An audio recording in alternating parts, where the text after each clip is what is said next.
último día de las exequias del Papa Francisco, líderes mundiales le muestran sus respetos. Además, el camarlengo cerró ya el féretro del Santo Padre. Esto a pocas horas de su funeral. Sigue la violencia en Michoacán. 6 criminales fueron abatidos por militares. La Embajada de Estados Unidos en México emitió una alerta de seguridad en Baja California Sur. Le diremos por qué. El Senado de la República aplazó la discusión sobre la ley de telecomunicaciones luego de que la presidenta Claudia Sheinbaum pidiera eliminar un artículo de la ley.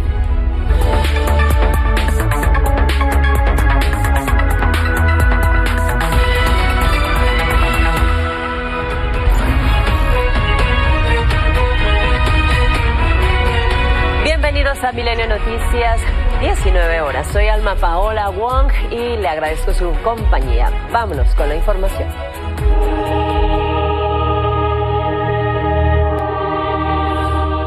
Estamos a unas horas del funeral del Papa Francisco. Este día fue el último de las exequias del Santo Padre, donde miles de personas aprovecharon para decirle adiós al Santo Padre por última vez.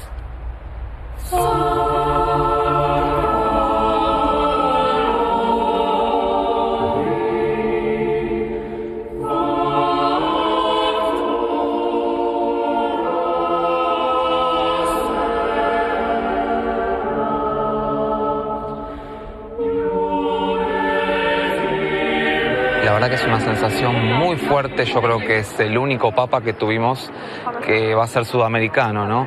Es un papa que tuvo muchas buenas intenciones con la Iglesia Católica, limpiar todo lo malo. Quizás no pudo limpiar todo lo malo, pero ha tratado de hacerlo y se ha ido una gran parte de nuestras vidas, ¿no? Todo muy bien, todo muy ordenado y venimos a saludarla al Papa. Ya que yo soy peruana, él es argentino, entonces somos sudamericanos. Francisco tuvo un amor muy grande por los migrantes. Queremos ahora agradecerle y venimos a estar aquí con él ahora el día de su despedida. No era un papa vestido allá de papa, era un hombre vestido de papa, un hombre normal, sencillo y humilde.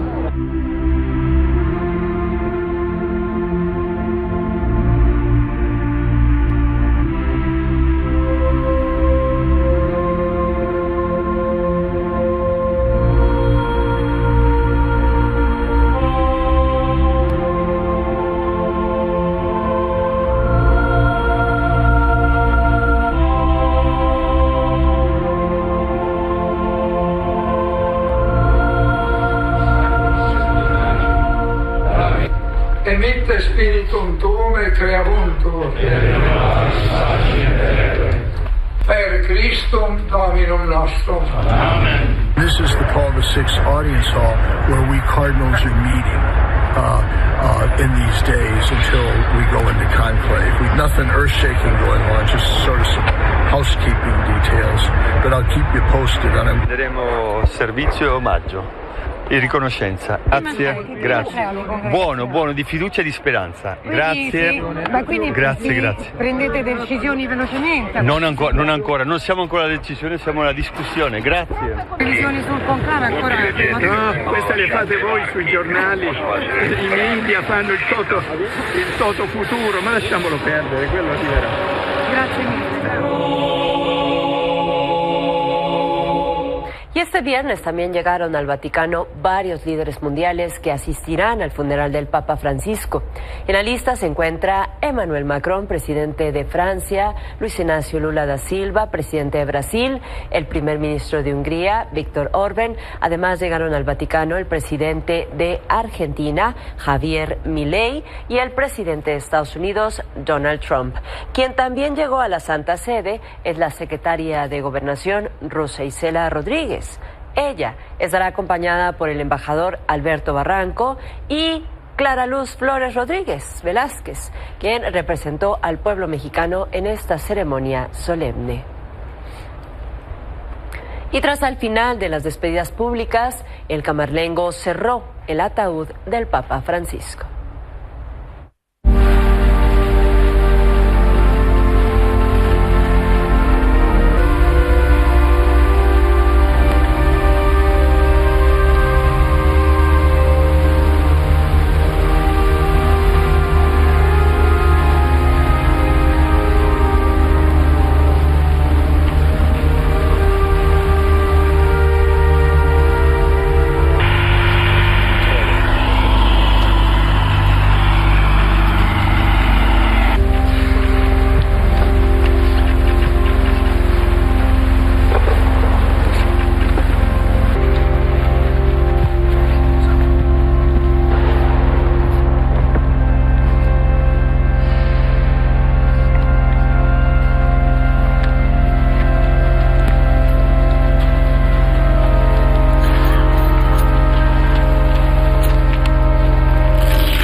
A diferencia de los funerales de Juan Pablo II y Benedicto XVI, en los que no hubo ningún familiar porque no tenían, en el del Papa Francisco sí estará presente un sobrino suyo, Mauro Bergoglio, quien fue apoyado por diversos medios y personas en Argentina para que se pudiera despedir de su tío.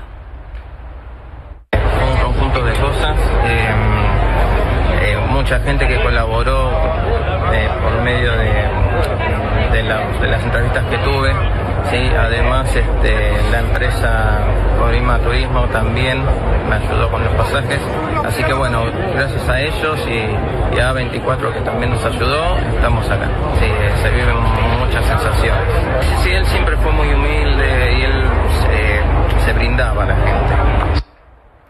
Autoridades de Italia han desplegado un fuerte operativo de seguridad para proteger a los asistentes al funeral del Papa Francisco. Estos incluyen sistemas antidrones, aviones de combate Eurofighter y un destructor en las costas de Fiumicino. On Saturday, in the funeral of the Pope, we expected about 150,000 of people around the area of Vatican City. Arma dei Carabinieri is involved in the security of the area with the other police forces of the Italian authorities. Yeah, there is a coordination about the Italian authorities, Arma dei Carabinieri, Polizia di Stato of Italia, and the other security of the most important people that come in Rome in this particular event that is considered the most important event of the world. But the area probably is most has a most capacity, so most of people can see the funeral with the maxi schermi around the streets of the area. Y bueno, como ya veíamos, este fin de semana se llevará a cabo el funeral del Papa Francisco, pero será un funeral distinto. En su testamento espiritual, Mario Bergoglio habría pedido que su sepulcro fuera austero, y así será. La crónica es de Saúl Guzmán.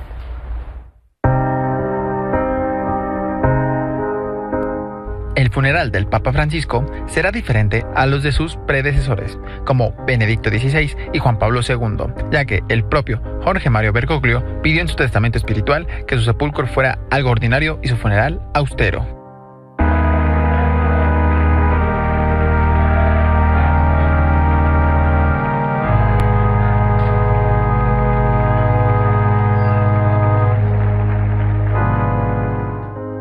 Durante su papado, Jorge Bergoglio realizó una reforma para los rituales funerarios del líder de la Iglesia Católica. Entre los cambios se encuentra la eliminación de los 3 ataúdes y de la plataforma elevada donde reposa el cuerpo del Santo Padre. En 2023, Benedicto XVI fue velado en la Plaza de San Pedro. Incluso la ceremonia fue presidida por el Papa Francisco. Con la muerte de Ratzinger, se terminó el periodo donde había 2 papas viviendo en la Ciudad del Vaticano, ya que Benedicto XVI ostentaba el cargo de Papa emérito. Fue una ceremonia íntima, sin capilla, ardiente en la Plaza de San Pedro. Lo enterraron en las grutas vaticanas junto a otros pontífices, y donde en ese entonces descansaban los restos de Juan Pablo II hasta antes de 2011, cuando lo trasladaron a la capilla de San Sebastián dentro de la Basílica de San Pedro para su beatificación. Misericordiae Tuae, Pater Clementissime, Papam Emeritum Benedictum Committimus, quem Petri successore constituiti et ecclesiae pastore, nocium intrepidum verbi Tui divinorum mysteriorum fidelem dispensatorem.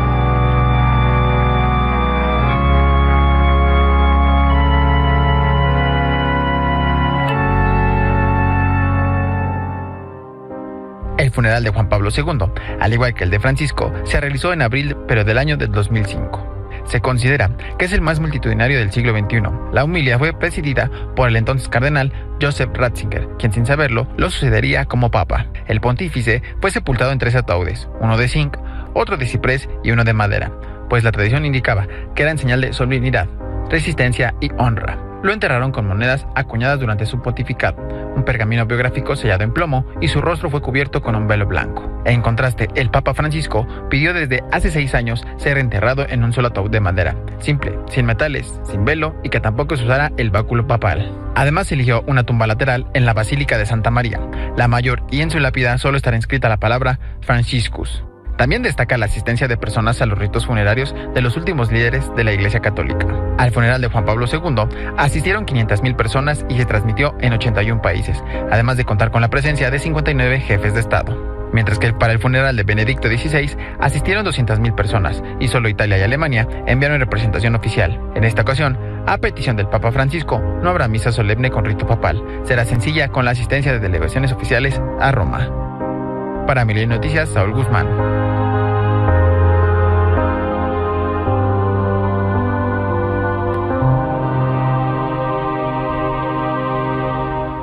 Y bueno, ¿cómo se realizará el funeral del Papa Francisco este sábado? La Santa Sede lo dio a conocer. Será en la explanada de la Plaza de San Pedro a las 10 de la mañana. La misa exequial será oficiada por el decano del Colegio Cardenalicio, Giovanni Battista. De acuerdo con el protocolo, en la primera fila estarán los presidentes de Argentina, Javier Milei, por ser el país natal del Papa, y el presidente de Italia, Sergio Mattarella, seguidos por los miembros de las familias reales, y el resto de los presidentes y diplomáticos serán acomodados por orden alfabético. Hasta ayer, al menos 130 delegaciones confirmaron su asistencia, entre ellas 50 jefes de Estado y 10 miembros de casas reales. Finalizada la misa, el féretro será trasladado brevemente al interior de la Basílica de San Pedro y posteriormente el cortejo fúnebre recorrerá 6 kilómetros hasta la Basílica de Santa María la Mayor, siguiendo la tradicional ruta Vía Papalis. Se prevé que el trayecto dure entre 30 y 40 minutos. A las 9 de la noche se llevará a cabo el rito de inhumación en la que acudirán el camarlengo, los cardenales y miembros del equipo del Papa.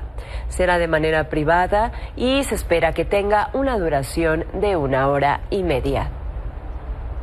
Y bueno, antes de ir a una pausa, por supuesto, le reiteramos la invitación para que este sábado 26 de abril no se pierda el programa especial El Último Adiós al Papa Francisco.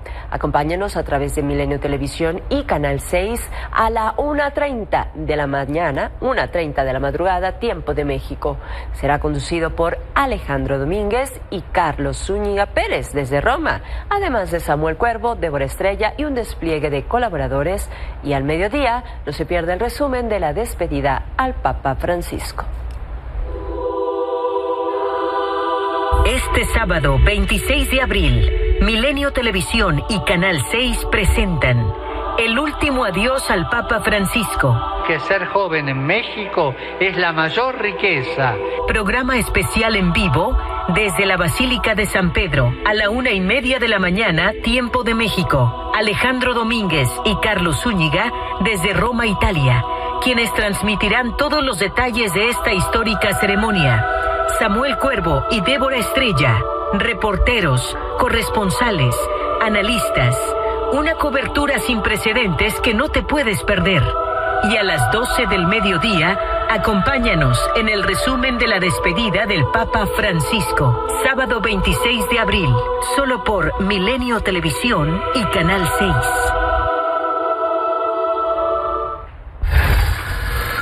Choferes del transporte público de Ajalpan, en el estado de Puebla, protagonizaron una pelea en plena vía pública frente a pasajeros y transeúntes. Se desconoce el motivo del pleito. No te pares, Pablo. No te pares. Grábalo. Grábalo. Grábalo. Cállense. ¿Qué?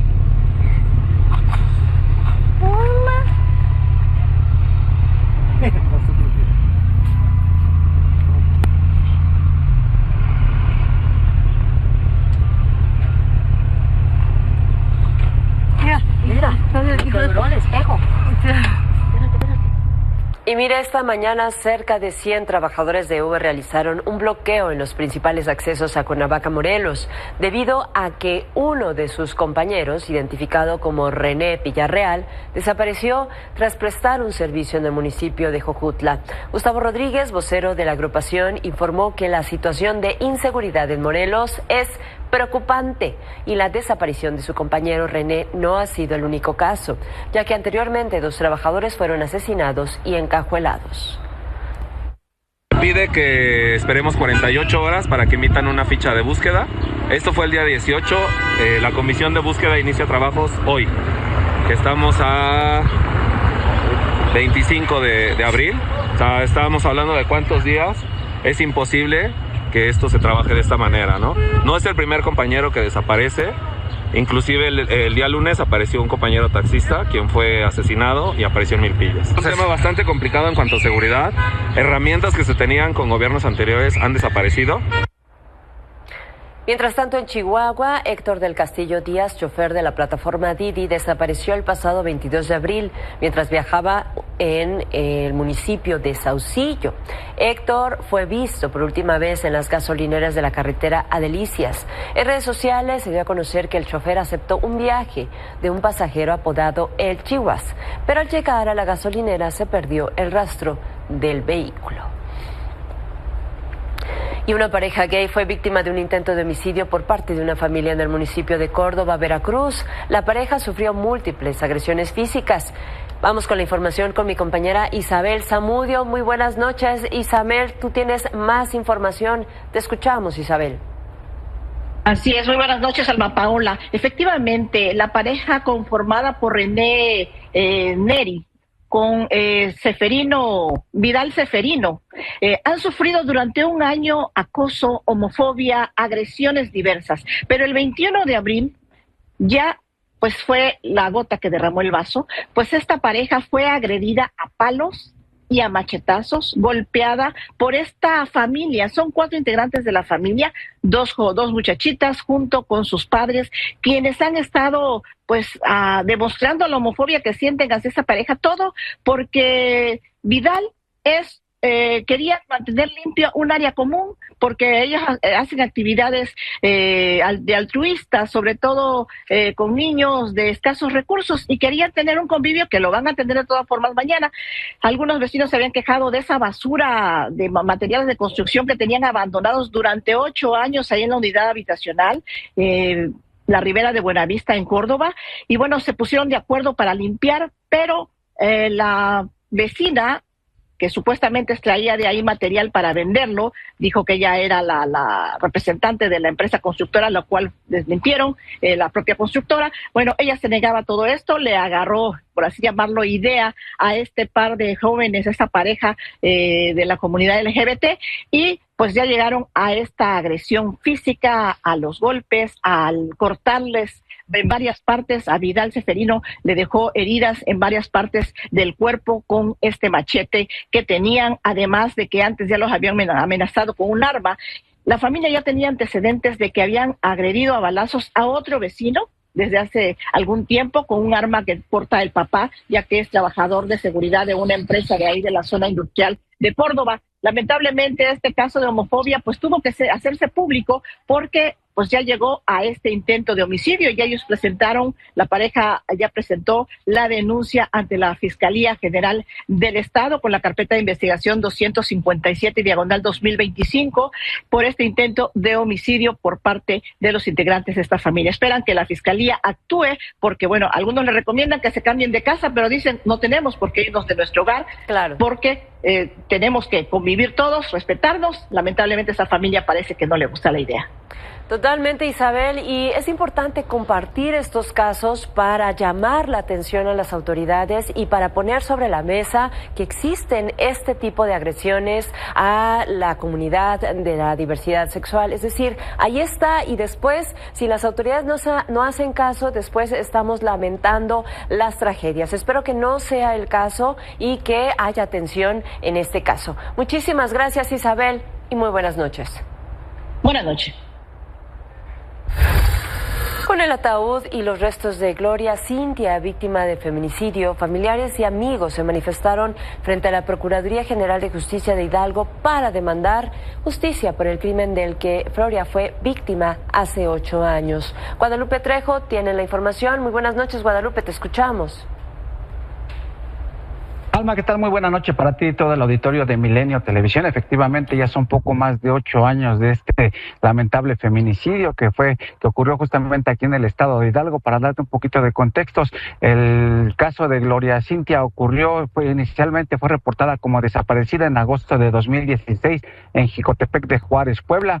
Posteriormente, para enero del año 2017, se reportó justamente en el municipio de Agua Blanca, aquí en el estado de Hidalgo, pues el hallazgo del cuerpo de una mujer quien permaneció en calidad de no identificada durante prácticamente 1 año y medio. Es hasta el siguiente año, en 2018, cuando finalmente pues familiares reconocen los restos de la mujer y pues, lamentablemente confirman que se trata de su pariente. Ella es trasladada al Estado de México, es sepultada en el municipio de San Cristóbal, Ecatepec. Lamentablemente, pues la temporalidad de la permanencia que tenía en este panteón expiró. Es por ello que sus familiares decidieron exhumar sus restos y trasladarlos justamente hasta el municipio de Agua Blanca, donde será su último lugar, el de resguardo, donde esté descansando los restos de esta mujer. En su paso, en su trayecto al municipio de Agua Blanca, justamente familiares y activistas que han reclamado justicia durante estos 8 años, pues decidieron hacer una escala en la Procuraduría General de Justicia, justamente para demandar que se agilicen las investigaciones, pues justamente para castigar al presunto responsable. Ya hay un sujeto detenido que fue aprehendido en el año 2023 en Baja California. De acuerdo con lo que nos contaba la hermana de la víctima, este sujeto intentó ampararse para librar la acción de la justicia. Afortunadamente ya nos comentaba que justamente este día el amparo que pretendía tramitar este sujeto, con quien la mujer tenía una aparente relación sentimental, pues ya fue desechado por las autoridades y darán paso justamente al inicio del proceso legal en su contra a fin de determinar cuál es el grado de la sanción que se pudiera aplicar en caso de confirmarse su responsabilidad. Los familiares, los activistas solicitan que se aplique la pena máxima que se contempla aquí en el estado de Hidalgo, que son 50 años de prisión, y pues es parte de las demandas, además de solicitar la disculpa pública por parte de las autoridades judiciales del estado, ya que argumentan que hubo diversas inconsistencias, lo que incluso provocó que al menos en 2 ocasiones, previa a esta tercera ocasión, pues los restos de su familiar fueran exhumados pues para continuar con las indagatorias. Si te parece, escuchamos parte de lo que comentaron esta tarde aquí en la ciudad de Pachuca frente a la Procuraduría del Estado, pues familiares de la víctima, Alma. Gloria, escucha, tu hermana está en la lucha. Gloria, escucha, tu hermana está en la lucha. Gloria, escucha, tu colectivo está en la lucha. Gloria. Desafortunadamente la misma historia, Guadalupe, que se repite en otras entidades, que es el tema de la impunidad. Pues estaremos atentos a más información al respecto. Te agradecemos, Guadalupe. Muy buenas noches. Seguimos al pendiente, Alma. Buenas noches. Ahora sí, vamos a una pausa y volvemos. Gracias por continuar con nosotros. 6 agresores fueron abatidos y uno más resultó lesionado durante enfrentamientos con fuerzas federales en los municipios de Apatzingán y Tarímbaro, en el estado de Michoacán. Los hechos ocurrieron durante el desarrollo de intervenciones operativas en dichos municipios, donde personal del Ejército Mexicano y Guardia Nacional fueron agredidos con armas de fuego. En redes sociales, el secretario de Seguridad y Protección Ciudadana, Omar García Harfuch, confirmó los enfrentamientos. En Zihuatanejo, Guerrero, se dio un enfrentamiento entre hombres armados y elementos del ejército. Algunas versiones señalan que incluso se usaron granadas. La balacera ocurrió en pleno centro del puerto, en el punto conocido como La Boquita y Plaza Kioto. Durante varias horas se restringió el paso de vehículos. De manera preliminar se informó que murieron 2 hombres y uno más resultó lesionado. Además fueron detenidas 2 personas. Es aquí abajo en la cancha.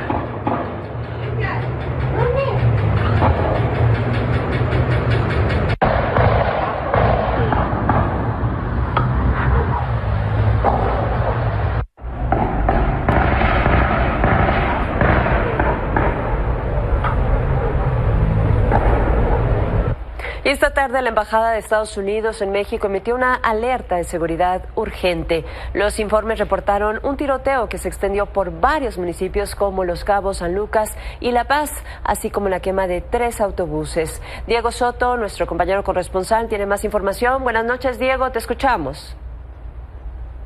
¿Qué tal? Es un gusto saludarlos desde la capital de Baja California Sur. Y precisamente como lo comentaste, esta alerta que se emite por parte del gobierno de Estados Unidos a través de la oficina de la embajada y consulado, pues se radica o va específicamente por la violencia que se ha desatado en los municipios de La Paz y de Los Cabos, específicamente por una pugna o confrontación entre 2 organizaciones presuntamente criminales que estarían ligadas al cártel de Sinaloa. Recordemos que desde la detención en agosto del 2024 de Ismael El Mayo Zambada se generó un efecto dominó en distintas latitudes y entidades. Pues precisamente por estos hechos de violencia, en una conferencia de prensa la Procuraduría General de Justicia del Estado reiteraba que durante un periodo de una semana al menos se han contabilizado 4 ejecuciones, más de una decena de narcomantas, la quema de 3 camiones específicamente en Cabo San Lucas. 3 son los que podemos documentar. Y al respecto, ¿qué te parece si escuchamos las declaraciones de Antonio López, quien emitió algunos detalles respecto a cómo se dieron estos hechos y qué es lo que han podido realizar en el trabajo que les corresponde como autoridad? La actividad de estos grupos delictivos lo hacen con el propósito de generar pánico en la población. Cometiendo estos delitos, identificamos que era gente que ya estaba trabajando habitualmente ahí. Eso nos permitió una identificación y nos permitió dar con un domicilio. El dato del armamento, pero fueron 2 rifles automáticos AK-47, fueron 2 fusiles de asalto R-15, fue una subametralladora Brownlee. Diego, atento a más información que puedan brindar las autoridades, atentos a tus reportes. Gracias y muy buenas tardes. Estaremos dándole puntual seguimiento porque la violencia, el día de hoy te lo puedo confirmar extraoficialmente, se habla que la ejecución del comandante de antinarcóticos que se registró el pasado 22 de abril, hace apenas unos días, se habla tentativamente de que han sido detenidos los autores materiales de este homicidio. Sin embargo, todavía seguimos trabajando en la información que nos puedan corroborar las mismas autoridades. Pues atentos a la información que nos puedas agregar. Gracias, Diego, cuídate mucho. Hasta pronto. Buenas tardes.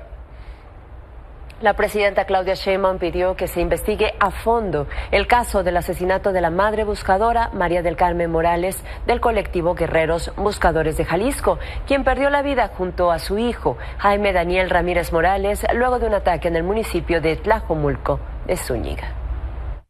Recibí una carta, primero es muy lamentable y nuestra solidaridad a todos los familiares de personas desaparecidas y en particular este trágico acontecimiento. Está hablando la Subsecretaría de Derechos Humanos con la familia, buscándola para poder pues apoyarles en todo lo que requieran, y tiene que investigarse a fondo. No puede haber en un día, no tuvo nada que ver con su labor, que se investigue a fondo de por qué ocurrió este hecho, si fue por la labor de búsqueda que estaba haciendo o no, pero que sea una investigación a fondo. Hacemos una pausa y volvemos. Ante la polémica generada por la ley de telecomunicaciones, la presidenta Claudia Sheinbaum aseguró que su iniciativa no busca censurar, por lo que pidió modificar el artículo sobre plataformas digitales o incluso eliminarlo.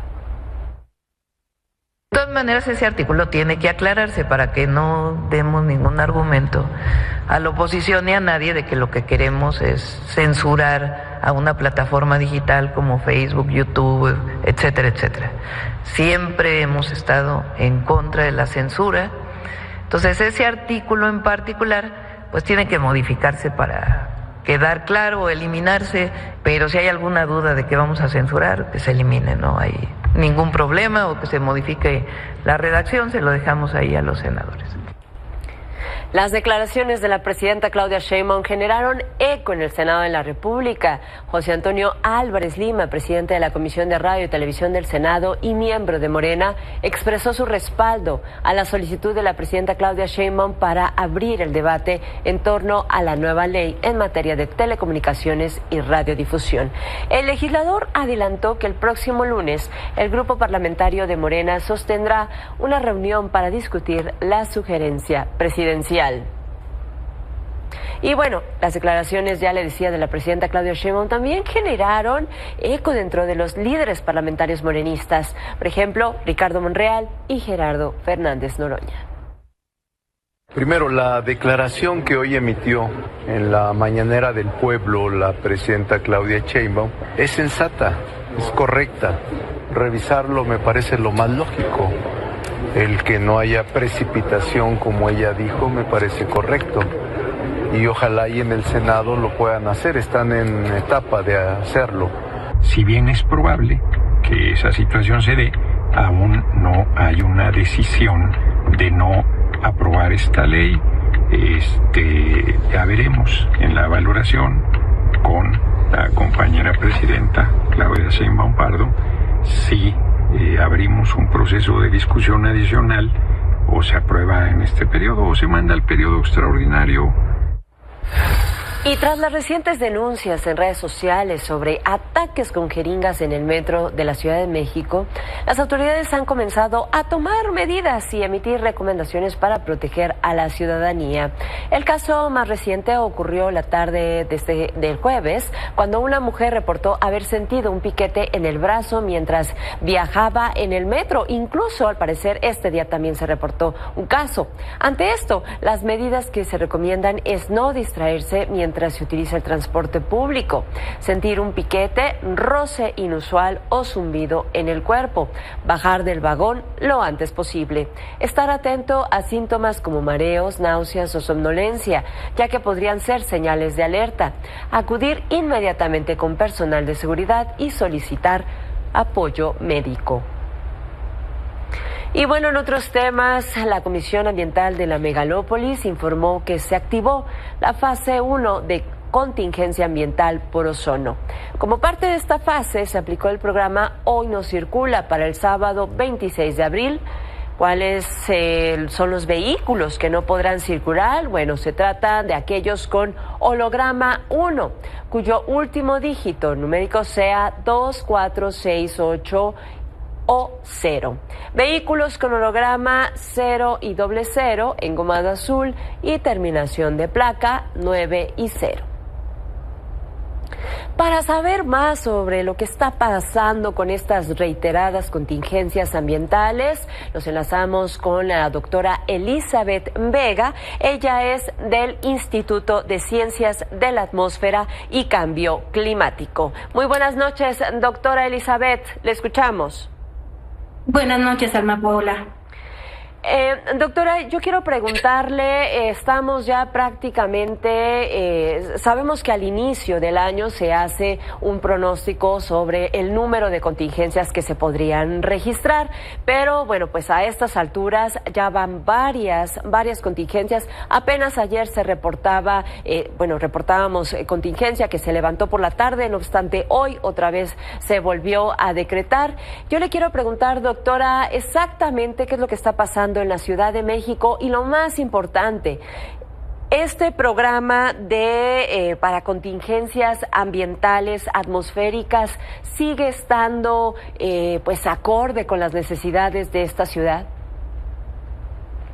Pues mira, Ana Paula, lo que ocurre en esta temporada del año es que las temperaturas son mucho más elevadas. A partir de marzo, abril, mayo, que se conoce como la temporada seca caliente y que también se denomina la temporada de ozono, ocurre que las temperaturas son muy elevadas y por eso muchos de los compuestos orgánicos se evaporan mucho más. Hay una alta radiación también en la atmósfera y eso provoca que haya una mayor formación de ozono.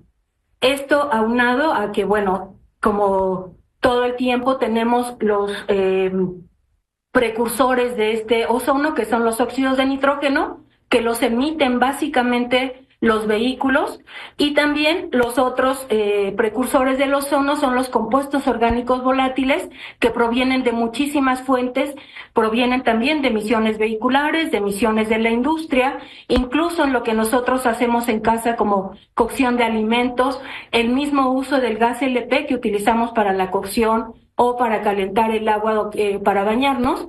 En estos casos a veces hay muchísimas fugas de lo que se denomina gas LP, que es propano y butano, y pues todas estas emisiones se van a la atmósfera, y debido a que no hay vientos predominantes del norte hacia el sur o en cualquier dirección, esto provoca que se estanquen las emisiones y se esté generando mucho más ozono y se quede también estancado lo que ya se había generado.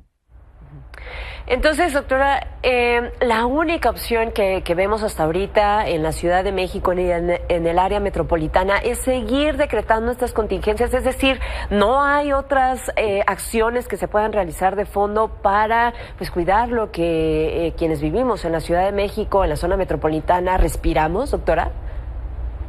Sí, hay otras acciones, Paola. Por ejemplo, se reduce la actividad industrial.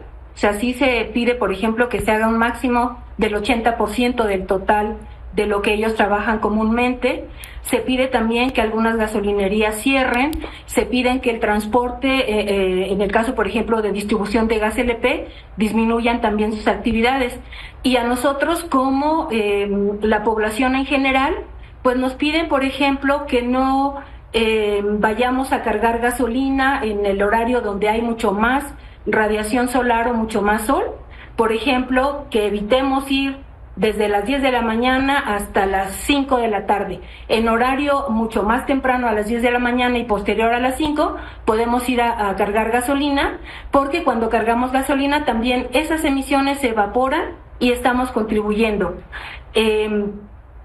Cuidar, por ejemplo, darle mantenimiento a nuestro vehículo. Doctora, pero estas acciones realmente se cumplen y son lo suficientemente fuertes para hacer frente, insisto, a una situación tan crítica como es la calidad del aire en la zona metropolitana.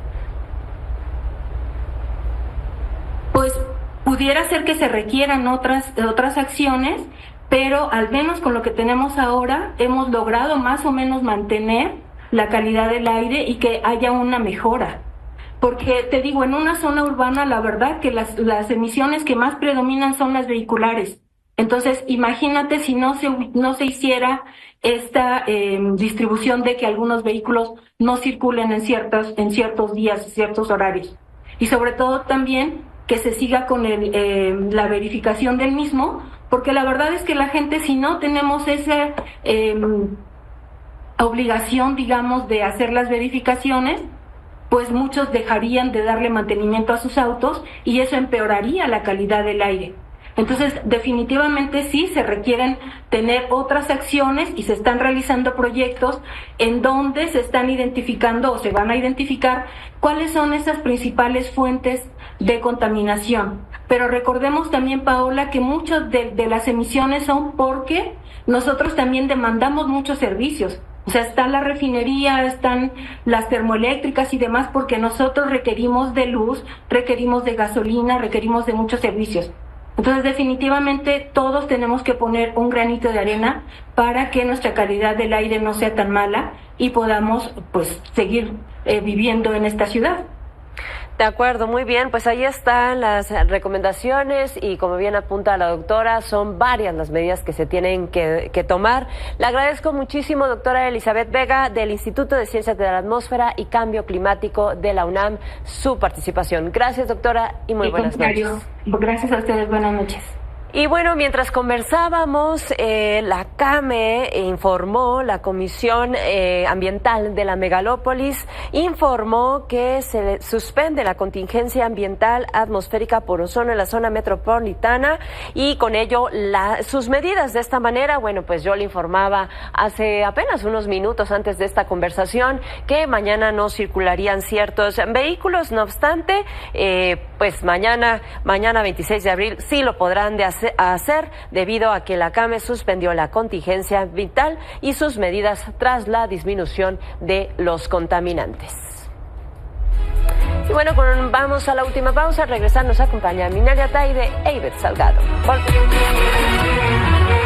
Gracias por continuar con nosotros. Está con nosotros Minalia Ataide e Ivette Salgado, por supuesto, lo mejor de la afición. Hola, y buenas noches. Muy bien. Exacto. Muy buenas noches, bienvenidas. Muy buenas noches. Buenas noches, qué gusto compartir con ustedes. Igualmente. Oigan, y para hablar de Jane Fonda, siempre va a ser un placer visibilizar lo que hace, no solo como actriz, en esta ocasión como activista defensora del medio ambiente. Y es que esta semana estuvo de regreso en la ONU después de 2 años de haber apoyado el Tratado Internacional de Océanos para la defensa de los océanos justamente en la ONU. Y bueno, ahí la verdad es que lanzó una dura crítica a las políticas ambientales de Donald Trump, que prácticamente son inexistentes. Y bueno, vamos a escuchar un poquito de lo que comentó en la ONU antes de seguir comentando todo lo que ha sido su labor. I'm spending today at the UN headquarters where I was 2 years ago when the Global Ocean Treaty was agreed. This is an historic moment. When the world chose cooperation over conflict, it showed that the global community is capable of working together. And I'm back today to witness the progress that has been made to bring the treaty to life since it was agreed. I'm ashamed to see that the United States government is not here. Even without the United States present in the room, it's clear to see that countries from all over the world are still working hard to protect nature. That President Trump has made a bargain with the devil being the fossil fuel industry. So we know whose side he's on. He's on the side of death. Ahora queda claro que por supuesto ella es más que aeróbics y todo lo que hacía, que aparte lo hacía súper bien en los videos, ¿no? Esta parte de activista pues viene por supuesto desde que se opuso a la guerra de Vietnam y luego se sumó a Greenpeace también para otras campañas. Desde hace muchos años, sí, lleva siempre ha sido una voz medio siglo en la defensa del medio ambiente, y la verdad es que comenta, tiene 87 años y nada que perder. Claro. Así que está haciendo toda su labor para precisamente en este caso pues la defensa de los océanos, ¿no? Y bueno, pues esto sumado a toda su parte de actriz, que la verdad a mí me parece fenomenal. Yo no sé si ustedes ya vieron Grace and Frankie, que es una de las últimas producciones en las que estuve involucrada. La verdad es que ahí regresa con una comedia fenomenal y haciendo lo que mejor hace también, que es esta mezcla del drama con la comedia. Si pueden echarle un ojito, esa serie también es muy buena. Recomendación anotada. Oigan, y ahora vamos a hablar de Tom Hardy, porque es otro gran actor que también hemos visto en muchas historias. Lo hemos visto en El Renacido, lo hemos visto también haciendo Venom, antagonizando por ahí también con Batman. Tiene muchísimos personajes que lo llevan a matices profundos y casi siempre están ligados a la acción. En esta ocasión está estrenando Estragos, es una cinta que ya llegó a Netflix, dirigida por Gareth Evans. Él es un experto también del cine de acción y pues miren, a mí lo que me gusta de esta historia es que más allá de estar viendo golpe tras golpe y persecución, el personaje es muy profundo. Tiene toda esta parte de un hombre en redención que está buscando reconectar con quien era a pesar de las cosas que cometió. No spoilers, pero bueno, esto es parte de lo que comentan ambos. How do you connect with that emotional side of the character, and what makes him stand out from your other roles? That's interesting. I guess I only see characters as people, but it's literally the awakening of somebody accepting what they've done and giving voice to it. And he spends a lot of time physicalizing his discomfort with not being able to speak it, and that's Havoc.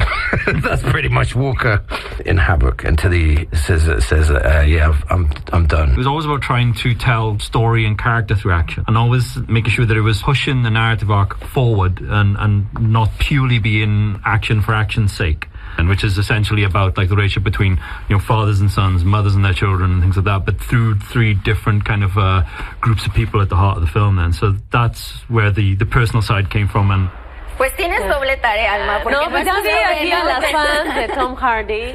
O sea, ya vamos a sacar vi nuestro letrero. Exactamente, porque van a ver. Van a ver la película que está disponible en Netflix. Exactamente, se llama Havoc, Estragos. Y pues bueno, Venom, tantas otras historias. La verdad, échenle ojo a su filmografía. A su filmografía, solo a su filmografía. No le vean los músculos. No. Échenle ojo a la filmografía, porque tiene grandes personajes y se viene a sumar a todo lo que ha hecho precisamente para la pantalla grande. Tú lo comentabas, Venom, ¿te sorprendió la parte en la que no identificabas al personaje? Porque obviamente pocas veces lo vemos sin el traje, claro. Pero también es Venom, así que pues ahí está. Tom Hardy, Estragos. Recomendación para el fin de semana. Exactamente. yo ya la tengo en la lista. Perfecto. Mire, ¿qué nos traes? Bueno, vamos a hablar de la final de la Copa del Rey. Es mañana, obviamente, esta final española entre el Real Madrid y el Barcelona, pero más allá de todo lo que pueda hacer el partido en términos deportivos, que sabemos que son los dos equipos más importantes de España, pues bueno, se ha suscitado polémica en las últimas horas, y es que el Real Madrid lanzó a través de su canal de televisión Real Madrid TV pues un video en el que obviamente critica las designaciones arbitrales, ¿no? ¿Por qué? Porque sienten que no les ha hecho un buen trabajo estos hombres, de estos árbitros, ¿no? Y al final, pues bueno, también el día de hoy los árbitros dieron su conferencia de prensa y hay palabras fuertes, ¿no? Hay palabras duras de parte de los árbitros porque señalan un poco más allá, o van un poco más allá del tema deportivo, van un poco más allá de la afectación que tienen ellos también como seres humanos, como personas. Vamos a escuchar parte de lo que mencionan justo los árbitros sobre este tema del Real Madrid. Cuando un hijo tuyo va al colegio y hay niños que le dicen que su padre es un ladrón y llega a casa llorando, eso es muy jodido. Lo que hago en mi caso es intentar educar a mi hijo, ¿vale? Para decirle que su padre es honrado, sobre todo honrado, que se equivoca, como un deportista más, ¿vale? Y eso es muy jodido, ¿eh? No se lo deseo a nadie. Qué fuerte. La verdad, bastante fuerte. Casi al borde de las lágrimas. Claro, pocas veces vemos a los árbitros sin esta máscara, ¿no? Sabemos, y muchas veces hemos platicado con ellos, ¿no? Que si toman a veces temas terapéuticos, temas mentales, ¿no? Realmente lecciones que te pueden ayudar a fortalecer esa parte, porque claro, sí, como aficionado, sí es al que le lanzas todo, te descargas, claro, totalmente, te descargas con ellos, pero a veces esta parte no la vemos, ¿no? Y tiene razón en este tema Ricardo Burgos, ¿no? Porque realmente les decimos de todo, o la sociedad también, en este caso también el Real Madrid se lanzó contra ellos, que ¿no? llegue a tocar a las familias, eso está impresionante. Sí, o sea, porque una cosa es la catarsis, exactamente, que se puede dar al personaje, pero la familia... Sí, claro, porque al final tienen familia, ¿no? Y es esa parte en donde tienes que estar fuerte, y es esa parte donde decía el árbitro Ricardo de Burgos, que tienes que enseñarle a tu familia a convivir con tu profesión y con todo lo que conlleva, ¿no? Entonces ha sido muy complicado. Se hablaba mucho de la posibilidad de que no se jugara este partido debido a toda esta polémica arbitral que ha habido en torno al partido. Y bueno, al final parece ya todo está tranquilo. Mañana se va a jugar la final de la Copa del Rey entre Real Madrid y Barcelona a las 2 de la tarde, tiempo del centro de México, pero la verdad es que ha sido una polémica impresionante todo lo que hemos visto por parte del Barcelona, pues ellos obviamente actuando normales, esperando el tema deportivo. Bueno, ahí está la posición arbitral. Como estas declaraciones, hubo muchas otras, porque hicieron una conferencia de prensa que realmente podríamos sacar muchas y muchas, pero pues sí, realmente vimos una faceta de los árbitros diferente, distinta, frontal, ¿no? Honesta en ese sentido. Y bueno, vamos a ver mañana cómo se desarrolla el partido con todo lo que ha pasado. Y vamos a cambiar de tema porque... También este fin de semana hay fútbol, hay que ver el fútbol porque se juega el play-in, obviamente el fútbol nacional, mexicano, el fútbol nacional, claro. Exactamente, juega Pumas contra Juárez y también Monterrey frente a Pachuca. Esta modalidad nueva justamente del fútbol mexicano, en el que recordemos, pues bueno, para muchos es un poco enredado, pero vamos a tratar de explicarlo de la mejor manera. Para mí, entre a ver, el ganador del Monterrey contra Pachuca, que fueron 7 y 8, ese ganador va directamente a cuartos de final, a la liguilla. El perdedor todavía tiene una posibilidad y va a jugar contra el ganador de Juárez frente a Pumas. El que gane va a pasar a cuartos de final. Entonces, sí es un poco para muchos enredado toda esta parte, porque es un formato que apenas hace algunos torneos adoptó justamente la Liga MX, imitando un poco lo que hace la NBA en Estados Unidos. Pero bueno, hay resultado interesante para muchos. Se juega a un solo partido. Y al final, pues bueno, ahí está esta posibilidad para los equipos que quedaron en la parte, pues les decía, del 7 al 10. Ahí tenemos justamente los partidos. El domingo 27 de abril a las 17 horas, Juárez frente a Pumas, y a las 19 horas con 30 minutos, Monterrey frente a Pachuca. ¿Y de esos a quién le vas más posibilidades? Mira, Juárez la verdad ha hecho muy buen torneo. Yo creo que podría pasar Juárez por todo lo que ha hecho, sería la sorpresa. Y por supuesto Monterrey, que realmente se quedó a un pasito nada más de clasificar de manera directa, y es uno de los equipos más fuertes del fútbol mexicano. Y obviamente con una nómina cara, pues obviamente tendrán que reflejarlo en el terreno de juego, porque le ha ido bastante mal a Monterrey en ese sentido. Bueno, pues ahí la recomendación de Netflix y la recomendación de los partidos. Y hasta aquí la información. Le agradezco mucho su compañía. Que tenga un excelente fin de semana. Hasta pronto. Descanse.